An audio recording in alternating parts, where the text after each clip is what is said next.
नमस्कार, कैसे हैं आप? फिक्र आपकी में एक बार फिर से आपका स्वागत है। मैं हूं आपके साथ निशांत चतुर्वेदी। शुरुआत बड़ी खबर से। संसद स्मोक कांड के आरोपी ललित को रिमांड। दिल्ली की पटियाला हाउस कोर्ट से 7 दिन की रिमांड दी गई। दिल्ली पुलिस ने कोर्ट में ललित को मास्टरमाइंड बताया है। एक और बड़ी खबर आ रही है। दिल्ली पुलिस ने ललित झा पर कई गंभीर आरोप लगाए। रिमांड कॉपी में लिखा है, संसद स्मोक कांड का मकसद सांसदों को आतंकित करना था। आरोपियों के आतंकी संगठन या दुश्मन देश से संबंध की जांच होगी, यह पुलिस का दावा है। इस सब के बीच में राजस्थान में नई सरकार का शपथ ग्रहण। सीएम भजनलाल शर्मा के साथ 2 डिप्टी सीएम ने शपथ लिए। पीएम मोदी समेत कई केंद्रीय नेता मौजूद रहे। एक और बड़ी खबर आ रही है। सुप्रीम कोर्ट का शाही ईदगाह के सर्वे पर रोक से इनकार। सुप्रीम कोर्ट ने मुस्लिम पक्ष की याचिका को खारिज कर दिया। इलाहाबाद हाईकोर्ट ने मथुरा शाही ईदगाह में सर्वे का आदेश दिया। बड़ी खबर, यूपी में नाबालिग के रेप केस में बीजेपी विधायक को सजा। बीजेपी विधायक राम दुलार गौड़ को 25 साल की सजा। दोषी बीजेपी विधायक पर 10 लाख का जुर्माना भी लगा। और सूरत हवाई अड्डे को अंतर्राष्ट्रीय हवाई अड्डा घोषित करने को मंजूरी। पीएम मोदी की अध्यक्षता में कैबिनेट ने दी मंजूरी। 17 दिसंबर को पीएम सूरत एयरपोर्ट की टर्मिनल बिल्डिंग का करेंगे उद्घाटन। और मुख्तार अंसारी को 5.5 साल की सजा धमकी देने के मामले में कोर्ट ने सजा सुनाई। वाराणसी के एमपी एमएलए कोर्ट का फैसला। बड़ी खबर, विदेशी मुद्रा भंडार में 2.82 अरब डॉलर का इजाफा। विदेशी मुद्रा भंडार बढ़कर 606.86 अरब डॉलर हुआ। रिजर्व बैंक ने जारी किया आंकड़े। और सरकार ने सैमसंग मोबाइल को लेकर जारी की चेतावनी। हैकर चुरा सकते हैं सैमसंग मोबाइल यूजर का डेटा। मोबाइल इस्तेमाल करने वालों को सॉफ्टवेयर अपडेट करने की सलाह। इन सभी खबरों के साथ आज की बड़ी खबर क्या है, कर्टन रेजर में हमारी कौन कौन सी खबरें हैं, आइए जरा आपको यह दिखाते हैं। देखिए, पहली बड़ी खबर जो है, संसद की सुरक्षा में सेंध का राज क्या है, एक आरोपी के जूते में छिपा है। दूसरी खबर, आरोपी सागर शर्मा की सीक्रेट डायरी से सुरक्षा एजेंसियों को कौन सा सुराग मिला। तीसरी खबर, 13 दिसंबर को सुरक्षा में चूक के बाद 14 दिसंबर को पुलिस की नाकामी वाली तस्वीर। चौथी खबर, भारत ने पीओके विजय का प्लान बनाया, पाकिस्तान कैसे बौखलाया। और पांचवी खबर, सिंदबार जिंदा या मुर्दा, अब 3 करोड़ का इनाम उसका अंजाम तय करेगा। एक और ऐसी खबर जो हैरान करने वाली है, खबर संसद स्मोक कांड की, जिसमें अब तक 5 आरोपियों की गिरफ्तारी हो चुकी है, जबकि 2 लोग हिरासत में लिए गए। जांच एजेंसियां लगातार आरोपियों से पूछताछ कर रही हैं। पुलिस ये पता लगाने की में जुटी हुई है कि क्या मास्टरमाइंड ललित झा है या फिर आरोपियों के पीछे कोई और। आज दिल्ली पुलिस ने ललित झा को पटियाला हाउस कोर्ट में पेश किया। कोर्ट ने ललित झा को 7 दिन की पुलिस रिमांड में भेज दिया। पुलिस ने ललित झा पर कई गंभीर आरोप लगाए हैं। टीवी 9 भारतवर्ष के पास आरोपी ललित झा का रिमांड नोट है। रिमांड कॉपी में लिखा है, संसद स्मोक कांड का मकसद सांसदों को आतंकित करना। आरोपी देश में असंतोष फैलाना चाहते थे। रिमांड कॉपी के मुताबिक ललित झा ने पूछताछ में बताया कि आरोपी साजिश को अंजाम देने से पहले कई बार मिले। रिमांड कॉपी के मुताबिक पुलिस यह पता लगाना चाहती है कि क्या आरोपियों का किसी आतंकी संगठन या दुश्मन देश से संबंध तो नहीं है। रिमांड कॉपी के मुताबिक ललित झा ने सभी आरोपियों के फोन नष्ट किए, एविडेंस डिस्ट्रॉय भी किया है। सोचिए, संसद स्मोक कांड में शामिल आरोपियों से पूछताछ में लगातार नए खुलासे हो रहे हैं। कई ऐसी बातें पता चली हैं जो स्मोक कांड की गुत्थी को सुलझा सकती हैं।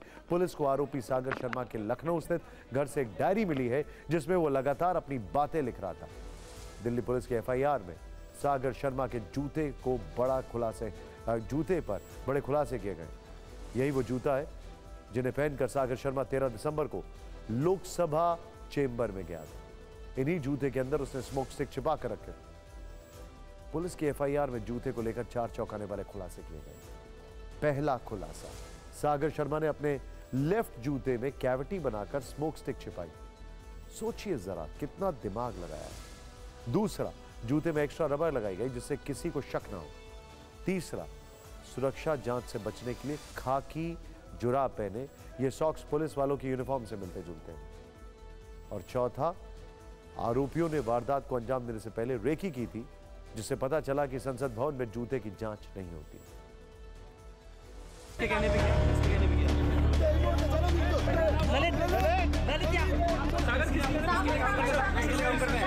आरोपियों ने तय कर लिया था कि संसद में घुसकर स्मोक स्टिक से रंगीन धुआं फैलाना है और नारेबाजी करनी है, लेकिन सवाल ये था कि स्मोक स्टिक संसद भवन के अंदर कैसे ले जाया जाए।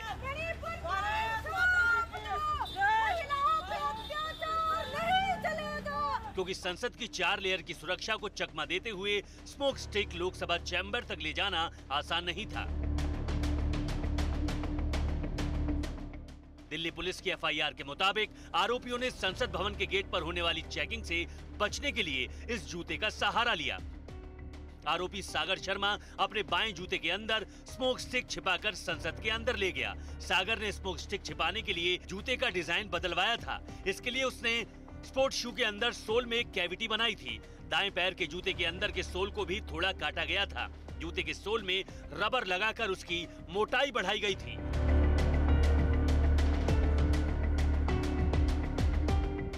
दरअसल स्मोक स्टिक जूते में छिपाकर संसद भवन की सिक्योरिटी में सेंध लगाई जा सकती है। ये आरोपियों ने संसद भवन की रेकी और रिसर्च के बाद तय किया था। पुलिस पूछताछ में ये पता चला है कि 9 महीने पहले शुरुआती प्लान बनाने के बाद आरोपी मनोरंजन गौड़ा इसी साल मार्च में बजट सत्र के दौरान दिल्ली आया था। पास लेने के बाद उसने संसद भवन की रेकी की। रेकी के दौरान मनोरंजन को ये पता चला कि किस गेट पर जूते की जांच ठीक से नहीं होती है। जुलाई में आरोपी सागर शर्मा लखनऊ से दिल्ली आया, लेकिन वो संसद भवन के अंदर नहीं जा पाया। हालांकि उसने संसद भवन के बाहर रेकी की थी। ऐसा लग रहा है कि इसी के बाद आरोपियों ने जूते में स्मोक स्टिक ले जाने का प्लान बनाया। सिर्फ जूते नहीं, आरोपी ने सॉक्स के कलर का भी ध्यान रखा था। एफआईआर के मुताबिक सागर ने लाइट खाकी रंग की सॉक्स पहने थे। पुलिस जांच कर रही है क्या खाकी रंग के सॉक्स सिक्योरिटी को चकमा देने के लिए पहने गए थे, क्योंकि ये सॉक्स पुलिस यूनिफॉर्म में पहनने वाले सॉक्स जैसे बताए जा रहे हैं। पुलिस की एफआईआर से पता चला है कि सागर शर्मा ने अपने जूते मॉडिफाई करवाए थे। मतलब कुछ न कुछ उसमें उसने ऐसा करवाया जिससे कि उसका जो मिशन है वो कामयाब हो। जूतों में स्मोक स्टिक रखने की जगह बनाई गई। सागर शर्मा ने ये सब कैसे किया होगा, ये जानने के लिए टीवी 9 भारतवर्ष संवाददाता प्रीति श्रीवास्तव लखनऊ के मौलवीगंज की गलियों में पहुंची। यहां जूते बनाने वाले कारीगरों की दुकानें हैं। हमारी संवाददाता ने जूते बनाने वाले कारीगर से बातचीत की, उनसे पूछा कि क्या ऐसा जूता बनाया जा सकता है जैसा सागर शर्मा ने 13 दिसंबर की घटना वाले दिन पहना। हमारी एक्सक्लूसिव रिपोर्ट है। अगर मैं चाहूँ आपसे कहूँ कि ये मॉडिफाई करने में ये इस तरीके का कुछ इसमें जूतों में इंसर्ट कर दीजिए जो दिखे नहीं, तो क्या ये पॉसिबल है? देखिए ऐसा है, अनलीगल काम तो बहुत से हो जाते हैं, ये आप भी जानते हैं, लेकिन ये इतना मोटा पाइप नहीं लग सकता। ये या तो जो आदमी बनाता होगा वो कहीं स्पेशली बनवाएगा, इतना मोटा इसमें लग ही नहीं सकता। देखिए ये हम लोग लगाते हैं, गली कहाँ है, ये देखिए इसके ऊपर ये रुकता है। लेकिन बनाने वाले कुछ भी कर सकते हैं, अनलीगल काम करने वाला कुछ भी कर सकता है मैडम। अब ये इसमें तो लग ही नहीं सकता, या तो फिर स्पेशली कोई जूता बनाने वाला हो जो यही काम करता हो वो तो कर सकता है, नहीं तो हम लोग तो सिर्फ ये लगाते हैं। देखिए ये इसमें लगा, ये देखिए कंप्लीट हो गया। अब ये सिर्फ इसलिए होता है कि ये मुड़े नहीं। अंग्रेजी का एक शब्द है बड़ा इंटरेस्टिंग, उसको कहते हैं out of the box thinking. हम कहां कह रहे हैं, इधर आइए जरा, हम कहां कह रहे हैं कि जूते के सोल के अंदर ये लगाया गया था। हम कह रहे हैं कि ये जूते में लगाया गया था। क्या पता जिस बंदे ने ये जूते में लगाया था उसके जूते का साइज 7 हो और उसने 10 नंबर जूता पहना हो और साइड में लगा लिया हो। ये पॉसिबल है और इसको देखकर लगता भी ऐसा है। ये संभव है, it is very much possible. आरोपी सागर शर्मा के जूते के बाद संसद सुरक्षा कांड में सागर की सीक्रेट डायरी की एंट्री हुई है। सुरक्षा एजेंसियों ने सागर शर्मा के लखनऊ वाले घर से एक डायरी बरामद की है। आपकी टीवी स्क्रीन पर ये उसी डायरी के कुछ पन्ने हैं जो टीवी 9 भारतवर्ष को मिले। एजेंसियां पूरी बारीकी के साथ इस डायरी का एक एक पन्ना खंगाल रही हैं। सागर के खिलाफ जांच का दायरा बढ़ता जा रहा है। मामले में यूपी एटीएस की एंट्री हो चुकी है। एटीएस भी इसकी जांच करेगी क्योंकि सागर की डायरी के पन्नों पर जो लिखा है उससे बड़ा राज बाहर आ सकता है।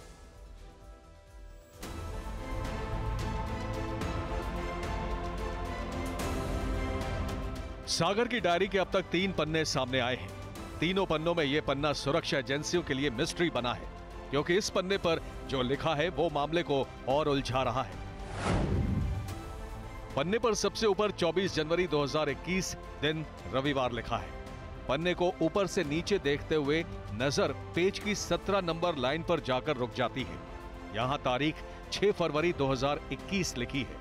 आगे लिखा है, घर से विदा लेने का समय नजदीक आ गया है। एक तरफ डर भी है और दूसरी तरफ कुछ भी कर गुजरने की आग धधक रही है। संसद की सुरक्षा में सेंध की घटना के संदर्भ में देखें तो आगे की लाइनें मामले को और पेचीदा बना रही हैं। ऐसा नहीं है कि मेरे लिए संघर्ष की राह चुनना आसान रहा। हर पल उम्मीद लगाए मैंने 5 साल प्रतीक्षा की है। एक दिन आएगा जब मैं अपने कर्तव्य की ओर बढ़ूंगा। दुनिया में ताकतवर व्यक्ति वो नहीं जो छीनना जानते हैं। ताकतवर व्यक्ति वो है जो हर सुख त्यागने की क्षमता रखता है। इसके अलावा डायरी में 30 लोगों की लिस्ट मिली है, जिसमें कुछ लोगों के नंबर हैं, देशभक्ति कविताएं और क्रांतिकारी विचार हैं। सागर के बारे में पता चला है कि वो भगत सिंह, रामप्रसाद बिस्मिल और हिटलर के साथ साथ जासूसी किताबें पढ़ता था। उसने अपनी डायरी में इनके ट्रांसलेशन भी लिखे हैं। फिलहाल सुरक्षा एजेंसियां डायरी में लिखी बातों को डिकोड करने में जुटी हैं, ताकि संसद स्मोक कांड की घटना से डायरी का कनेक्शन जोड़कर केस को सुलझाने में मदद मिल सके। सागर शर्मा की डायरी से सुरक्षा एजेंसियों को कई सुराग मिल सकते हैं अगर वो इसमें लिखी बातों को समझने में सफल होते हैं। हमने सागर की डायरी में लिखी बातों को मनोवैज्ञानिक तरीके से समझने जानने की कोशिश की। इसमें क्या निकला वो भी देखिए। तो डायरी में जो इन्होंने लिखा उससे यही संकेत मिलते हैं कि ये कहीं ना कहीं फ्रस्ट्रेटेड थे सिस्टम से, ग्राउंड से, और क्योंकि कुछ चल नहीं रहा था तो ये उस तरह की भावना, एक देशभक्ति की भावना को अपने अंदर उज्जवल प्रज्वल कर रहे थे, जिससे ये कहीं ना कहीं पूरे देश को एक मैसेज दे सके, एक मैसेज जो इनकी लैंग्वेज में क्रांति का था। सागर शर्मा के जूते और डायरी के बाद संसद सुरक्षा कांड में 4 फोन रहस्य बने हुए। ये 4 फोन ललित झा के पास थे। बताया जा रहा है कि उसने चारों फोन को नष्ट कर दिया, मतलब डिस्ट्रक्शन ऑफ एविडेंस। फोन की मिस्ट्री का खुलासा करने से पहले आपको बता दें कि आज ललित झा की दिल्ली की पटियाला हाउस कोर्ट में पेशी हुई। दिल्ली पुलिस की दलीलें सुनने के बाद अदालत ने उसे 7 दिन की पुलिस रिमांड पर भेज दिया। दिल्ली पुलिस ने कोर्ट में कहा कि ललित झा मास्टरमाइंड है और अब यह पता करना है कि साजिश के पीछे कितने लोग थे। मोबाइल रिकवर करना जरूरी है। दिल्ली पुलिस जिस मोबाइल की बात कर रही है वो संसद स्मोक कांड में बहुत बड़ा एविडेंस है। इन मोबाइलों से राज खुल सकते हैं, खुलासे हो सकते हैं। इसीलिए पुलिस ने इनके फोन को अपने कब्जे में लेने के लिए एड़ी चोटी का जोर लगा दिया। सभी फोन का एक ही सूत्रधार है जिसका नाम है ललित झा। आरोप है कि ये फोन उसने डिस्ट्रॉय कर दिया, लेकिन सवाल यह है कि उसने ऐसा क्यों किया। क्या ललित झा सबूत मिटाना चाहता था? अगर हाँ, तो फिर ऐसा करने के पीछे उसका मकसद क्या है? यही गुत्थी जांच एजेंसियां सुलझाना चाहती हैं।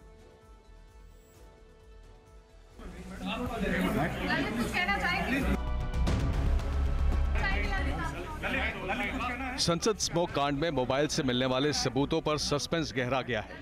13 दिसंबर को जो 4 आरोपी मनोरंजन, नीलम, सागर और अमोल पकड़े गए, उनके फोन ललित झा के पास थे। 13 दिसंबर को वो फोन से लगातार वीडियो बना रहा था। सूत्रों के मुताबिक कल रात सरेंडर करने के बाद पुलिस इन्हीं फोन के बारे में ललित झा से जानना चाह रही थी, लेकिन पूछताछ के दौरान ललित झा ने जो कुछ बताया उसे सुनकर दिल्ली पुलिस के होश उड़ गए। दिल्ली के कर्तव्य पथ थाने में ललित से देर रात कई घंटे तक सवाल जवाब हुए। 2 डीसीपी और एडिशनल सीपी समेत स्पेशल सेल के कई इंस्पेक्टर्स ने पूछताछ की। सूत्रों के मुताबिक आरोपी ललित झा ने स्पेशल सेल के अधिकारियों को पूरी कहानी बताई। इसी दौरान यह भी पता लगा कि अपनी फरारी के दौरान ललित ने राजस्थान में सारे फोन नष्ट कर दिए, जिसमें महेश और कैलाश की भूमिका भी संदिग्ध मानी जा रही है। इस हिसाब से ऐसा लग रहा है कि पुलिस को अब शायद ही आरोपियों के मोबाइल मिल पाए। लेकिन सबसे बड़ा सवाल यह है कि ललित झा ने ऐसा क्यों किया? क्या वो कुछ छिपाना चाहता है? असल में पुलिस को अगर आरोपियों के मोबाइल मिल जाएं तो कई खुलासे हो सकते हैं, क्योंकि इन्हीं मोबाइलों से वीडियो बनाए गए। यही नहीं, व्हाट्सएप चैट भी की गई और वीडियो को सोशल मीडिया पर अपलोड किया गया। इसके अलावा वो किसके संपर्क में थे ये भी पता चल सकता है। कुछ कहना चाह रहे हो ललित? हालांकि पुलिस ने अभी तलाश नहीं छोड़ी है। सूत्रों के मुताबिक स्पेशल सेल की टीम ने 50 मोबाइल नंबरों की एक लिस्ट तैयार की है। ये वो मोबाइल नंबर हैं जिन पर इन सभी आरोपियों ने पिछले 15 दिनों में बातचीत की थी। संसद सुरक्षा मामले में दिल्ली पुलिस की जांच का दायरा बढ़ता जा रहा है। टेक्निकल और इलेक्ट्रॉनिक एविडेंस के जरिए इस केस की गुत्थी सुलझाने की कोशिश है। सूत्रों के मुताबिक पुलिस सभी आरोपियों की CDR यानी कॉल डेटा रिकॉर्ड खंगाल रही है। विजय चौक और संसद के आसपास का डंप डेटा भी कलेक्ट किया गया है। साथ ही आरोपियों के बयानों में जो विरोधाभास सामने आ रहे हैं, उसके लिए इंडिया गेट से लेकर संसद तक की सीसीटीवी फुटेज देखी जा रही है, ताकि यह पता चल जाए कि 13 दिसंबर को क्या केवल यही 5 लोग थे या फिर इनके आसपास या साथ में कोई और भी था। पुलिस ने गुरुग्राम की सीसीटीवी फुटेज भी खंगाली है, जहां ये विकी के घर गए थे। एक बड़ा सवाल यहां पर आपको बताना बहुत जरूरी है, एक बड़ा फैक्ट रहा, इस पे आए। वो फैक्ट ये है, इस पूरे केस में जो एक चीज सभी को पता है वो ये है कि जिन्होंने इस प्लान को एग्जीक्यूट किया वो जानते थे कि वो पार्लियामेंट में ऐसी हरकत करने के बाद वापस तो नहीं आएंगे, वहीं पकड़े जाएंगे। और एक बंदा उनके पीछे था, ललित। लेकिन इस सारी थ्योरी में क्या वो इतना बड़ा रिस्क लेने के पीछे कुछ बड़ी चीज को एग्जीक्यूट करना चाहते थे या सिर्फ ध्यान खींचना चाहते थे? और सिर्फ ध्यान खींचना चाह रहे थे तो ललित गायब क्यों हुआ? उसने फोन्स क्यों डिस्ट्रॉय किए? इसमें बहुत कुछ बाकी। जानकारी मिली है कि ललित झा बिहार के दरभंगा के रामपुर उदय गांव का रहने वाला था। उसका परिवार बरसों से कोलकाता में रहता था। कोलकाता में पिता पूजा पाठ करवाने का काम करते थे और ललित कोचिंग में पढ़ा था। 3 भाई बहनों में ललित सबसे छोटा है और उसकी शादी नहीं हुई। दिल्ली पुलिस ललित झा को संसद स्मोक कांड का मास्टरमाइंड इसलिए बता रही है क्योंकि उसी ने पूरी साजिश को तैयार किया, प्लान किया। वो हर हाल में संसद के अंदर घुसकर धुआं फैलाकर दहशत फैलाना चाहता था। इसीलिए उसने एक नहीं 2 प्लान तैयार किए। यानी ललित झा ने प्लान बी भी बनाया था। अब समझने वाली बात यह है कि आखिर प्लान ए और बी में क्या फर्क है, ये रिपोर्ट देखें।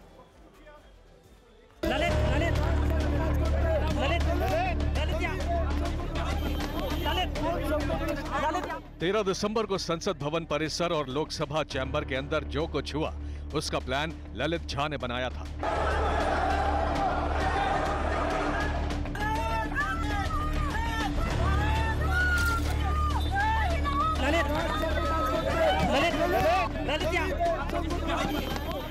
अभी तक की पूछताछ और जांच के बाद ललित झा के प्लान के बारे में चौंकाने वाले खुलासे हुए हैं। पुलिस सोर्सेस के मुताबिक ललित झा हर हाल में अपनी बात पहुंचाना चाहता था। 13 दिसंबर को संसद में स्मोक कांड के लिए ललित झा ने 2 प्लान बनाए थे, प्लान ए और प्लान बी। प्लान ए के तहत लोकसभा चैम्बर में मनोरंजन गौड़ा और सागर शर्मा को जाना था, क्योंकि दोनों के पास एंट्री पास था।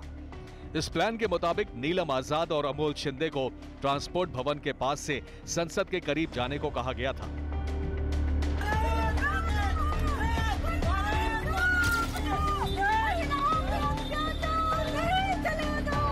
प्लान के तहत संसद भवन के पास पहुंचने के बाद नीलम और अमोल शिंदे को नारेबाजी करते हुए स्मोक स्टिक से धुआं फैलाना था। पूछताछ के दौरान खुलासा हुआ कि प्लान ए के फेल हो जाने की स्थिति में प्लान बी को एग्जीक्यूट करने की तैयारी थी। दरअसल संसद भवन में एंट्री के पास सिर्फ मनोरंजन और सागर शर्मा के पास थे। ऐसे में अमोल और नीलम आजाद को संसद भवन तक पहुंचने में दिक्कत हो सकती थी, इसीलिए प्लान बी को तैयार किया गया था। प्लान बी के तहत किसी वजह से नीलम और अमोल संसद के करीब नहीं पहुंच पाते तो उनकी जगह महेश और कैलाश दूसरी तरफ से संसद के करीब जाते और मीडिया के कैमरों के सामने स्मोक स्टिक से धुआं फैलाते। लेकिन 12 दिसंबर की रात जब महेश और कैलाश गुरुग्राम में विकी शर्मा के घर नहीं पहुंचे तो नीलम और अमोल को हर हाल में ये काम करने का जिम्मा सौंपा गया। ललित झा के प्लान में 7 लोग शामिल थे। प्लान के तहत हर आरोपी का काम फिक्स किया गया था। स्मोक कांड के बाद छिपने की प्लानिंग की गई थी। इस काम में ललित झा की मदद महेश और कैलाश ने की।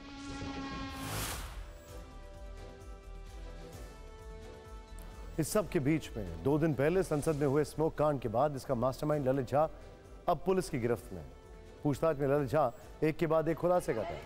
जिस वक्त स्मोक कांड हुआ वो संसद के बाहर ही था। स्मोक कांड के बाद वो फरार हो गया था। 30 घंटे तक पुलिस फोर्स को चकमा देने के बाद कल रात उसने सरेंडर कर दिया। सवाल यह है कि जब संसद में स्मोक कांड के बाद दिल्ली से राजस्थान तक पुलिस हाई अलर्ट मोड में थी, तब मास्टरमाइंड माना जा रहा ललित झा फिर से हाई सिक्योरिटी जोन में सरेंडर करने कैसे पहुंचा? पुलिस कर क्या रही थी?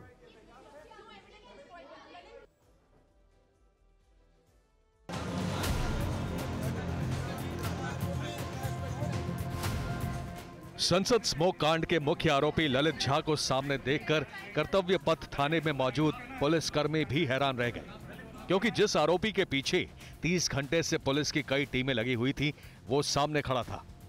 सरेंडर करने के बाद स्पेशल सेल ने ललित झा से लंबी पूछताछ की। इस पूछताछ में उसने पूरी बात बताई कि आखिर 30 घंटे तक वो कहां रहा और क्या किया। ललित झा पटना के बाद बस से राजस्थान के नागौर पहुंचा। नागौर में वो अपने 2 साथियों महेश और कैलाश से मिला। ललित झा ने रात नागौर के एक गेस्ट हाउस में बिताई। वो लगातार टीवी पर न्यूज देखता रहा। जब आरोपियों को लगा कि पुलिस उनके पीछे है तो ललित और महेश बस से दिल्ली आ गए। जिस तरह ललित झा और उसका साथी महेश दिल्ली के हाई सिक्योरिटी जोन में स्थित कर्तव्य पथ थाने में पहुंचे, उससे पुलिस और जांच एजेंसियों पर भी सवाल खड़े हो गए हैं। ऐसा लग रहा है कि पुलिस और दूसरी एजेंसियों को ललित झा के लोकेशन की जानकारी नहीं थी, ना ही सुरक्षा एजेंसियों को ललित झा के मूवमेंट की ही भनक थी। वो भी तब जबकि पुलिस ने कोर्ट में संसद की घटना को आतंक जैसी घटना बताया था। आरोपियों के खिलाफ यूएपीए के तहत मामला दर्ज किया गया था। पुलिस ललित झा को मास्टरमाइंड बता रही है और कहा जा रहा था कि पुलिस की कई टीमें उसे ढूंढ रही है। संसद स्मोक कांड में 48 घंटे के अंदर दिल्ली पुलिस और दूसरी सिक्योरिटी एजेंसियों की 2 नाकामी सामने आई। पहली नाकामी, हाई सिक्योरिटी वाले संसद भवन की सुरक्षा में सेंध लगी, और दूसरी नाकामी, संसद स्मोक कांड का मास्टरमाइंड नागौर से दिल्ली पहुंच गया और पुलिस को पता तक नहीं चला। सोचने वाली बात यह भी है कि ललित झा बस से दिल्ली आया। नागौर से दिल्ली की दूरी करीब 450 किलोमीटर है, लेकिन वो आराम से दिल्ली पहुंच गया। ये एक बहुत बड़ी खबर है और ये नेशनल सिक्योरिटी के लिहाज से सबसे बड़ी खबर है। लेकिन जब ऐसी खबर, ऐसी घटना राजनीति के मेका या राजनीति के गढ़ के अंदर हो, तो राजनीति होना तो लाजमी है, हो भी रही है। नेशनल सिक्योरिटी हो या ना हो, राजनीति जरूर होगी। क्या हो रहा है खुद देखिए।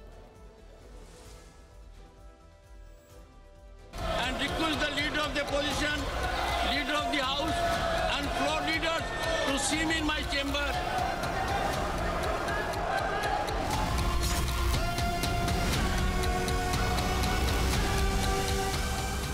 आज तक प्रधानमंत्री जी एक बयान पेश किए हैं, वो तो सदन के नेता है।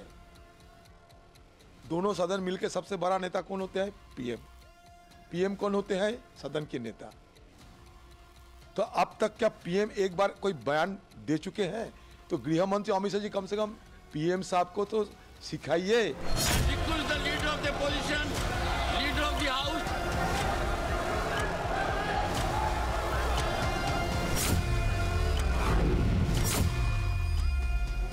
इसको मैं सिर्फ संसद में सुरक्षा चूक नहीं मानता। कहीं न कहीं ये संदेश भी जा रहा है कि इनके हाथों में देश की संसद महफूज नहीं है।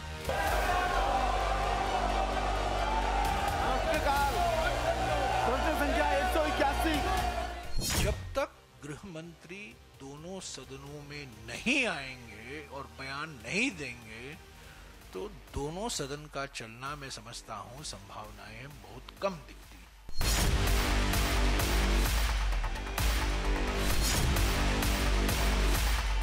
जो उसमें कोई सरदार होता या कोई मुस्लिम होता तो पता नहीं इसको क्या रंग दिया जाता।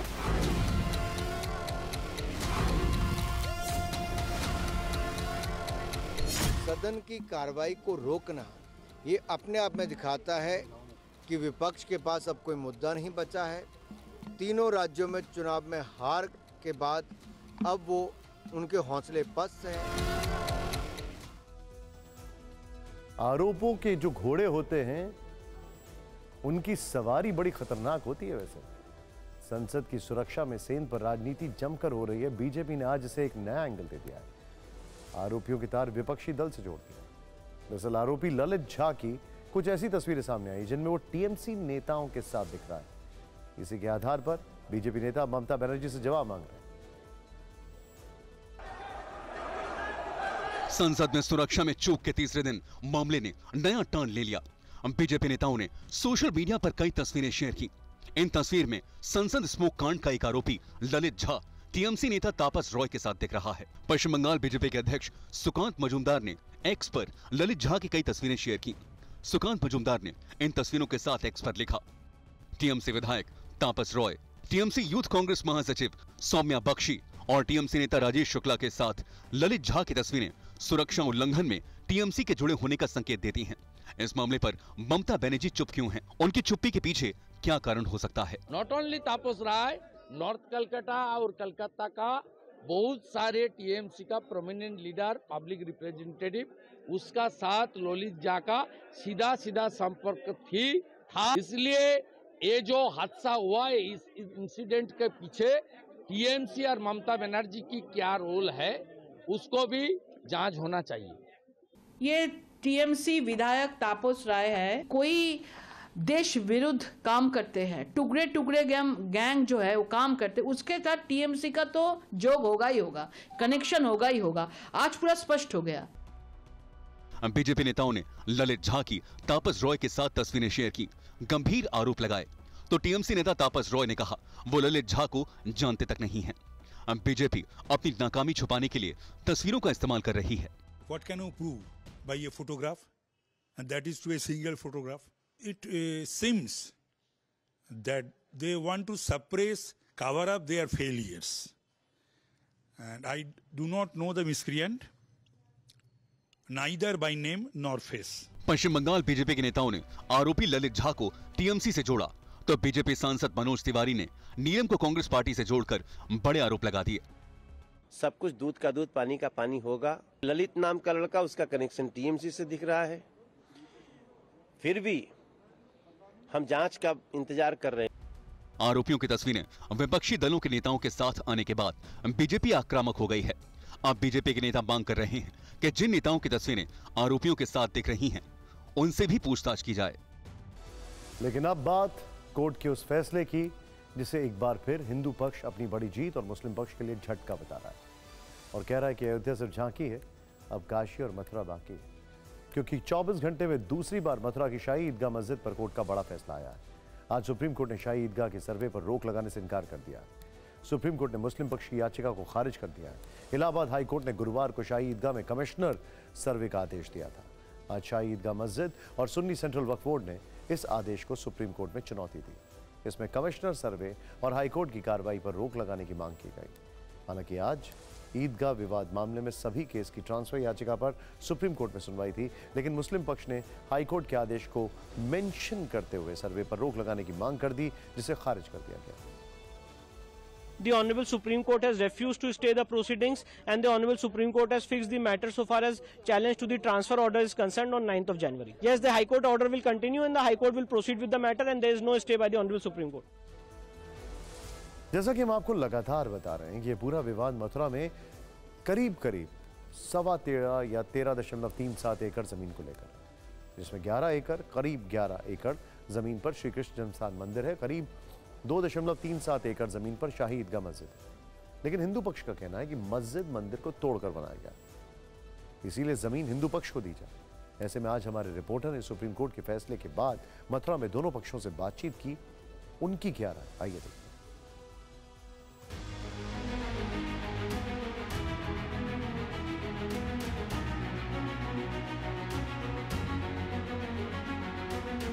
इस वक्त मैं मथुरा में मौजूद हूं और सामने तस्वीरें आपको दिखाना चाहूंगा। ये जो तस्वीरें आप देख रहे हैं, यही वो शाही ईदगाह मस्जिद है जिसको लेकर ये पूरा विवाद है। लेकिन सवाल है कि हाईकोर्ट और सुप्रीम कोर्ट के फैसले के बाद यहां क्या बदला है। ये जानने के लिए जब टीवी 9 भारतवर्ष की टीम पहुंची तो क्या दिखा, आप खुद देखिए। मेन रोड से लेकर वहां तक जहां भी जो गेट है जहां से लोग इस मस्जिद में जाते हैं, वहां आप देख सकते हैं कि सुरक्षा व्यवस्था बढ़ा दी गई है, पुलिस के जवानों की तैनाती कर दी गई है। शाही ईदगाह मस्जिद के आसपास सुरक्षा सख्त है। अब सभी को अगली तारीख का इंतजार है, खासतौर से मुस्लिम पक्ष को। कि यह मुकदमा ये चलने लायक ही नहीं था। पहले इस बात पर सारी चीज़ों से तफसील से बात होनी चाहिए थी। कानून की भाषा का जवाब कानून के हिसाब से ही दिया जाएगा। कुछ लोगों ने गुमराह करके कोर्ट में कुछ कागजों की दलील पेश की हुई है जो गलत कागज होंगे। जब वो एक्ट बन गया 1951 में, तो फिर ऐसा क्यों? मस्जिद के नीचे क्या है, सच क्या है, ये वैज्ञानिक सर्वे के बाद ही सामने आएगा। लेकिन उससे पहले इस पर घमासान छिड़ा है। हिंदू पक्ष के भी अपने दावे और आधार हैं। ऐसे में हमारी टीम ने यहाँ हिंदू पक्ष से जुड़े लोगों से भी बात की। इनके पास कुछ साक्ष्य नहीं है तो ये बार बार न्यायालयों में क्यों भटक रहे हैं? जब हाईकोर्ट ने आदेश दे दिया तो इनको मान लेना चाहिए। पूरे ब्रज क्षेत्र में तो आज इसकी बहुत धूम है और लोग मिठाइयाँ बांट रहे हैं, आतिशबाजी हो रही है और जल्दी से जल्दी ये ईदगाह यहाँ से हटे। हिंदू पक्ष की अपनी दलीलें हैं, लेकिन सच यही है कि सर्वे के बाद कई सवालों से पर्दा उठ जाएगा। जैसे क्या मथुरा की शाही ईदगाह मस्जिद को मंदिर तोड़कर बनाया गया है? क्या औरंगजेब ने मंदिर ध्वस्त करने के बाद शाही ईदगाह मस्जिद का निर्माण किया? मथुरा के बाद खबर पड़ोसी पाकिस्तान की, जो हिंदुस्तान से बार बार मुंह की खाने के बाद गीदड़ भभकी देने से बाज नहीं आता है। मोदी सरकार पाकिस्तान अधिकृत कश्मीर के प्लान पर आगे बढ़ चुकी है, जिससे वो तिलमिला चुका है और इसी तिलमिलाहट में पाकिस्तान युद्ध की धमकी भी दे रहा है, वो भी एक दो नहीं, पूरे 300 बार। वो पाकिस्तान जहां के लोग 2 जून की रोटी के लिए तरस रहे हैं, जिसके खिलाफ पीओके में विद्रोह का बिगुल बच चुका है, वहां के कार्यवाहक पीएम अनवरुल हक ने अपने कब्जे वाले कश्मीर की विधानसभा को संबोधित करते हुए भारत को गीदड़ भभकी दी है। खुद देखें।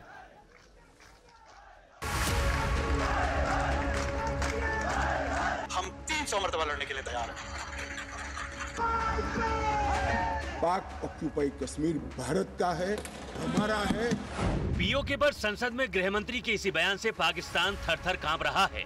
उसे लग रहा है कि कहीं उसके हाथ से कश्मीर का ये इलाका, जिस पर उसका अवैध कब्जा है, वो फिसल न जाए। पाकिस्तान का यही भय वहाँ के कार्यवाहक पीएम अनारुल हक काकर के शब्दों में दिखा। पहले आप सुनिए कि उन्होंने क्या कहा। कि 3 मरतबा पाकिस्तान पे कश्मीर की वजह से जंग तोपी गई, जो हमने लड़ी है। अगर 30 मरतबा पाकिस्तान पे ये जंग तोपी जाएगी, हम 300 मरतबा लड़ने के लिए तैयार हैं। पाकिस्तान को यह अच्छी तरह मालूम है कि जंग में हर बार हिंदुस्तान ने उसे खदेड़ा। इसलिए संसद में जम्मू कश्मीर से जुड़े बिल पारित कराते वक्त जब गृह मंत्री अमित शाह ने पीओके का नाम लिया, तो उसे भारत के हाथों अपनी पुरानी हार याद आने लगी। मैं आज फिर से कहना चाहता हूँ, पाक ऑक्यूपाई कश्मीर भारत का है, हमारा है और हमसे कोई नहीं। पिछले कुछ महीनों में मोदी सरकार ने कई बार ऐसे संकेत दिए हैं, जिससे कहा जाने लगा कि पीओके आने वाला है। पाकिस्तान अधिकृत कश्मीर की जनता भी यही चाहती है। भारत से मिलने के लिए बेताब ये लोग सड़कों पर लाखों की संख्या में उतर चुके हैं।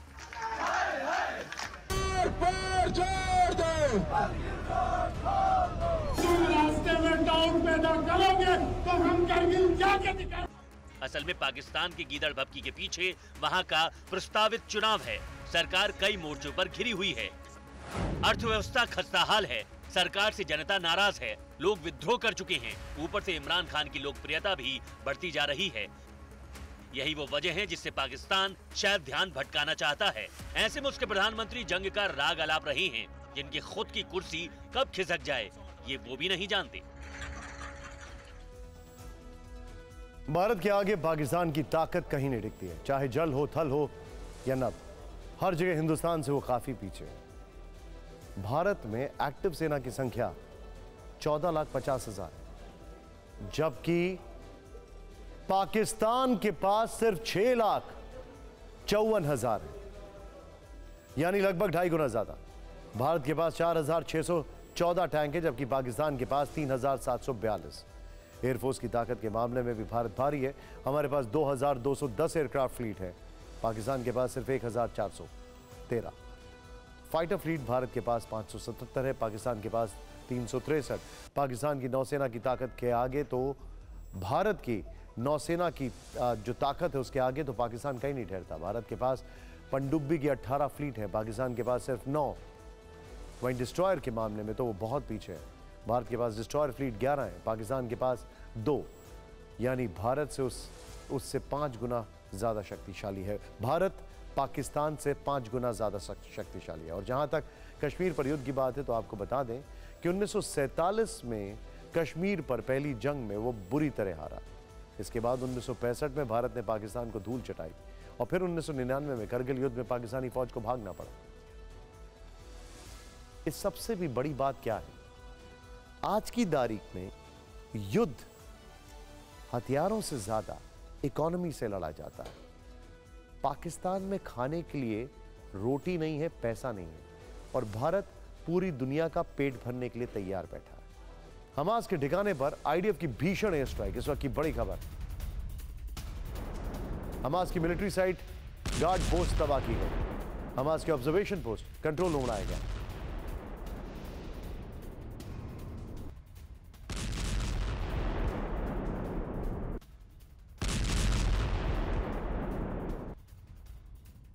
इजराइल हमास युद्ध को आज 70 दिन पूरे हो चुके हैं। बड़ी खबर यह है कि यह लड़ाई अभी रुकने वाली नहीं है, क्योंकि इजराइल ने ऐलान कर दिया है कि वो ये वॉर जो है महीनों तक चलाएगा।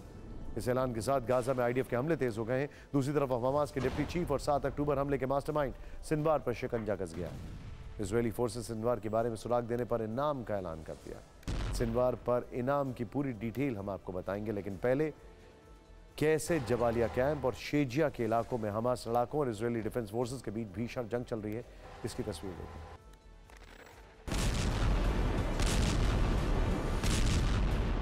विध्वंसक हमले की ये तस्वीरें उत्तरी गाजा की हैं, जहां हमास लड़ाकों के छिपे होने की आशंका के बीच आईडीएफ ने मल्टी स्टोरी बिल्डिंग को उड़ा दिया। उत्तरी गाजा के जबालिया कैंप इलाके में आईडीएफ और हमास लड़ाकों के बीच भीषण जंग चल रही है। दावा है कि यहां आईडीएफ ने हमास की शजैया बटालियन के हेडक्वार्टर पर कब्जा कर लिया है। यहां इजराइल की नाहल ब्रिगेड के सैनिकों और हमास लड़ाकों के बीच आमने सामने फायरिंग हुई है, जिसमें कई लड़ाकों के मारे जाने का दावा है। जबालिया में बिल्डिंग में सर्च ऑपरेशन के दौरान आईडीएफ सैनिक पर ग्रेनेड से अटैक किया गया। घायल होने के बावजूद इजरायली सोल्जर ने 2 लड़ाकों को ढेर कर दिया। गाजा के राफा इलाके में भी इजरायल ने भीषण बमबारी की है। यहां कुवैत अस्पताल के पास जबरदस्त अटैक किए गए हैं। यहां हमास लड़ाकों के छिपे होने की आशंका थी। इसके साथ ही शजैया में पिछले कई घंटों से आईडीएफ का ऑपरेशन जारी है। इजरायली टैंकों ने हमास के वेपन डिपो पर शेलिंग की है। शेलिंग में बिल्डिंग पूरी तरह जमींदोज हो गई। शजैया जबालिया के साथ जेनिन का इलाका भी जबरदस्त जंग झेल रहा है। जेनिन में फिलिस्तीनी वेपन डिपो पर इजरायल ने विध्वंसक एयर स्ट्राइक की। आईडीएफ ने विस्फोटकों से भरी बिल्डिंग को नेस्तनाबूद कर दिया। जेनिन में ही इजरायली आर्मी ने हमास के कई हथियार जब्त किए हैं। और अब खबर उस सिनवार की जिसके खिलाफ इजराइल के साथ साथ अब अमेरिका भी हमलावर हो गया।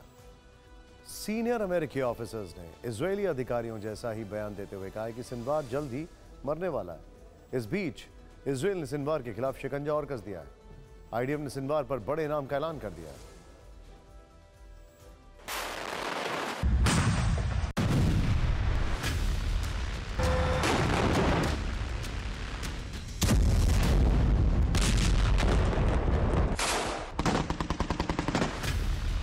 इनाम 3 करोड़ 32 लाख। सिनवार चाहिए जिंदा या मुर्दा।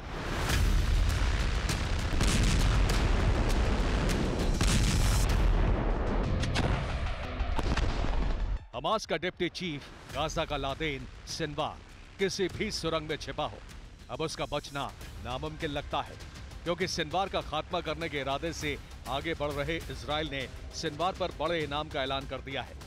सिनवार समेत हमास के 4 टॉप लीडर्स पर इनामी राशि की घोषणा की गई है। ये चारों 7 अक्टूबर के हमले में शामिल रहे हैं। याह्या सिनवार पर $4 लाख यानी 3 करोड़ 32 लाख का इनाम। सिनवार के भाई मोहम्मद सिनवार पर 2 करोड़ 49 लाख। हमास की खान यूनिस ब्रिगेड के कमांडर राफा सलामा पर 1 करोड़ 66 लाख और मोहम्मद दाइफ पर 83 लाख का इनाम रखा गया है। आईडीएफ ने इनामी राशि के ऐलान वाले पर्चे गाजा में बांटकर सिनवार और उसके साथियों के बारे में सुराग देने वाले को इनाम देने का वादा किया है। अमेरिका के सीनियर अधिकारी ने कहा है कि सिनवार के हाथों पर अमेरिकियों के खून के दाग हैं और उसने अमेरिकियों को बंधक बना रखा है। वक्त चाहे कितना भी लगे, लेकिन सिनवार का हिसाब जरूर होगा।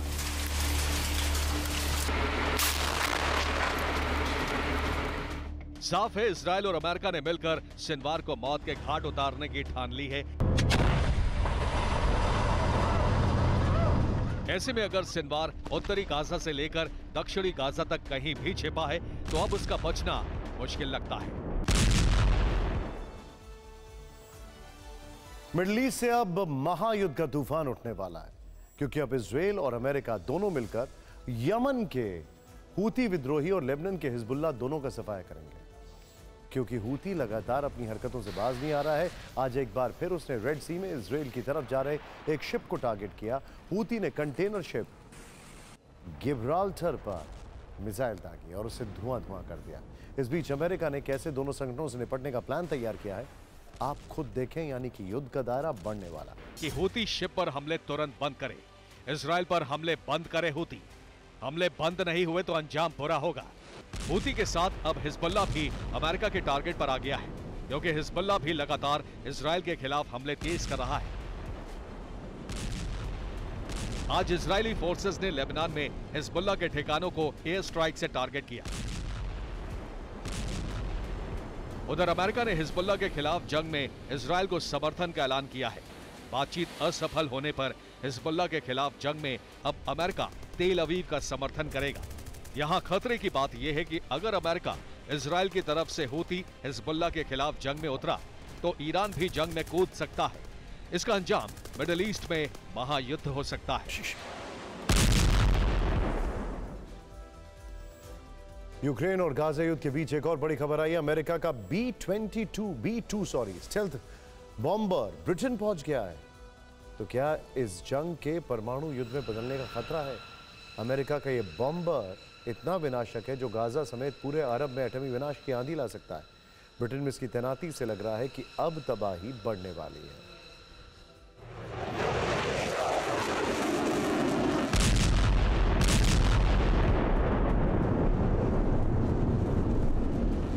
गाजा समेत पूरे मिडिल ईस्ट में परमाणु विस्फोट का अलार्म उस वक्त बजने लगा जब अमेरिका ने अपने घातक स्टेल्थ एटमी बॉम्बर B-2 को ब्रिटेन में तैनात कर दिया।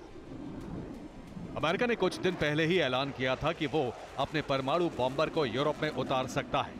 अब खबर आई है कि वो अपने परमाणु बमों से लैस बम वर्षक को बेहद सीक्रेट तरीके से ब्रिटेन पहुंचा चुका है। ये बॉम्बर राउंड ट्रिप मिशन पर था, लेकिन पेंटागन की तरफ से उसे अचानक यूके के बेस पर उतरने का आदेश मिला। गाजा युद्ध में एटमी विस्फोट का खतरा इसलिए बढ़ गया है क्योंकि अमेरिका ने 15 साल में पहली बार ब्रिटेन में अपने बॉम्बर को तैनात किया। सवाल यह है कि आखिर बाइडेन ने यह परमाणु चाल क्यों चली? क्या परमाणु के दम पर गाजा की धरती पर कब्जा करने की रणनीति है? अमेरिका चाहता है कि युद्ध के बाद गाजा पर अंतर्राष्ट्रीय सेना का कंट्रोल हो। इजराइल इस पर सहमत है, लेकिन अरब देश हमास और फिलिस्तीनी प्रशासन सहमत नहीं है। अरब देश गाजा को लेकर 2 स्टेट सॉल्यूशन चाहते हैं, लेकिन इस पर इजराइल तैयार नहीं है। और आइए अब देखते हैं देश की 9 बड़ी खबरें। भजन लाल शर्मा बने राजस्थान के नए मुख्यमंत्री। डिप्टी सीएम दिया कुमारी और प्रेमचंद बैरवा ने भी ली शपथ। कार्यक्रम में पीएम मोदी, गृह मंत्री अमित शाह और कई राज्यों के सीएम रहे मौजूद। आज डीआरडीओ को मिली बड़ी कामयाबी। High speed flying wing UAV का हुआ सफलतापूर्वक परीक्षण। टीएमसी नेता महुआ मोइत्रा की याचिका पर 3 जनवरी को सुनवाई करेगा सुप्रीम कोर्ट। कोयला व्यापारी को धमकी देने के केस में मुख्तार अंसारी दोषी करार। वाराणसी एमपी एमएलए कोर्ट ने सुनाई 5.5 साल की सजा। लखनऊ में एलएलबी परीक्षा में नकल करते पकड़े गए पूर्व आईपीएस राजेश कुमार। पटना के दानापुर कोर्ट परिसर में फायरिंग। 2 बदमाशों ने पेशी पर आए अपराधी पर बरसाई गोलियां।